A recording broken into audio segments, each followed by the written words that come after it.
Difícil, mas ça va. Eu quero justiça de lá. Ici, respeita o rapaz e faz a justiça. A gente quer saber a verdade, né? Se há justiça lá, eu quero que faça justiça. Bonsoir. Ce cri, c'est le cri d'une mère, la mère de Felipe Lourenço, devenue tétraplégique le 7 juin dernier, après s'être brisé la colonne dans la prison de Chandelon. Automutilation, violence d'un gardien, c'est à la justice genevoise de mener l'enquête. Une enquête qui avance à pas de tortue. Ici, à Paraty, le petit port du Brésil où est né Felipe Lourenço, on est encore sous le choc. La famille et les amis réclament maintenant des autorités suisses des réponses précises et rapides aux questions qu'ils se posent. Il n'existe en l'état aucun élément nouveau permettant d'incriminer en quoi que ce soit et de quelle manière que ce soit un ou plusieurs gardiens de prison. Pourquoi ils racontent des mensonges? Ils doivent reconnaître que ce sont eux qui l'ont blessé. C'est mieux de dire qu'ils l'ont blessé plutôt que de mentir. C'est moche quand les autorités mentent, c'est très moche. Cela fait peu de temps que Felipe a quitté Paraty, 2 ans ou plus. Avant, il vivait ici, avec sa mère, dans une modeste maison où loge aussi l'une de ses 2 sœurs et ses 2 enfants. Paraty, c'est un joyau de l'architecture coloniale au fond d'une baie de rêve à 300 km de Rio de Janeiro.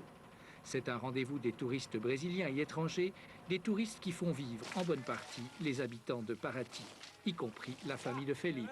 Tous les ans, entre Noël et Carnaval, Felipe revenait ici à Paraty pour conduire ce bateau dans lequel il promenait les touristes. Cette année, c'est son frère Bruno qui a repris le travail. Bruno, vous le vivez comment le fait d'être sur le bateau cette année sans Felipe? C'est difficile parce qu'on travaille ensemble tous les jours. Alors pour moi, être seul sur ce bateau, c'est un cauchemar. Comme pour le reste de ma famille, son image est encore très présente ici. Une image qui, ici sur le port, n'a rien à voir avec celle de délinquants qui lui collent à la peau du côté de Genève. Non, ce n'était pas un voleur. Il vivait de son bateau. Ici, avec un bateau, on gagne bien sa vie. On n'a pas besoin de voler. Il était un peu rebelle comme tous les adolescents, mais pas au point de voler ou de faire quelque chose de mal. Il traînait toujours avec nous ici sur le port, mais j'ai jamais entendu dire qu'il ait volé quelque chose. Séjournant clandestinement à Genève, Felipe se serait procuré des cartes de crédit utilisées ensuite sous un faux nom.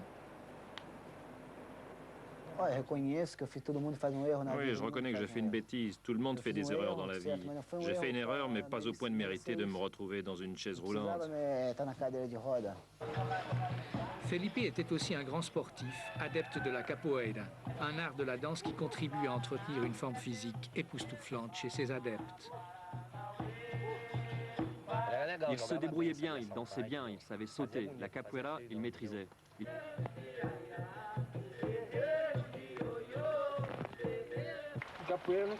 Quelqu'un qui fait de la capoeira comme ça, il ne peut pas se blesser tout seul. C'est sûrement l'autre qui l'a agressé. Pousse, pousse, pousse.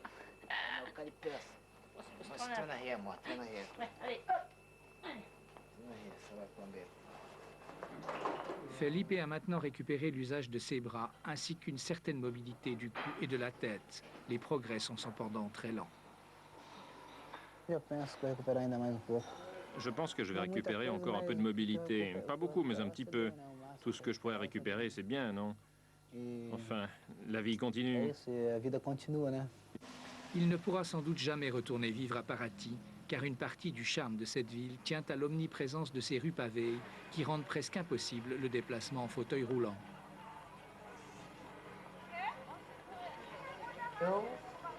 Comme il est, je ne le vois pas revenir au Brésil. Pourquoi donc? Parce qu'ici, il n'y a pas de possibilité de traitement pour lui.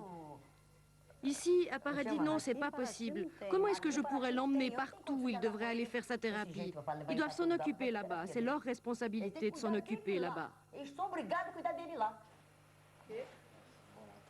Tendre ce coude. Non, non, non, non, non. Gardez celui-là, puis vous tendez l'autre. Voilà. Stop, stop, stop. Ouais, c'est très bien. On refait encore une fois ça. Pour progresser, Felipe doit suivre notamment 2 séances de physiothérapie par jour. Le traitement est à long terme et il ne faut à aucun prix relâcher l'effort. Allez-y encore. Supposons que vous tombez dans la chaise, hein. C'est comme ça qu'il faudra avancer à la maison. Hein. J'espère pas que ça vous arrive, mais tape, tape. J'adore Paraty, c'est tellement beau. Mais maintenant, pour moi, c'est différent. C'est difficile d'y aller. Il y a trop de pierres dans la rue et c'est très compliqué pour moi. J'espère que la justice va aller de l'avant, moi, un petit peu. Justement, une date a enfin été fixée pour l'audition des 3 experts indépendants désignés par la juge d'instruction pour examiner les blessures de Felipe Lorenzo. Ce sera le 12 février prochain. On peut donc espérer maintenant que le rythme de l'enquête va s'accélérer.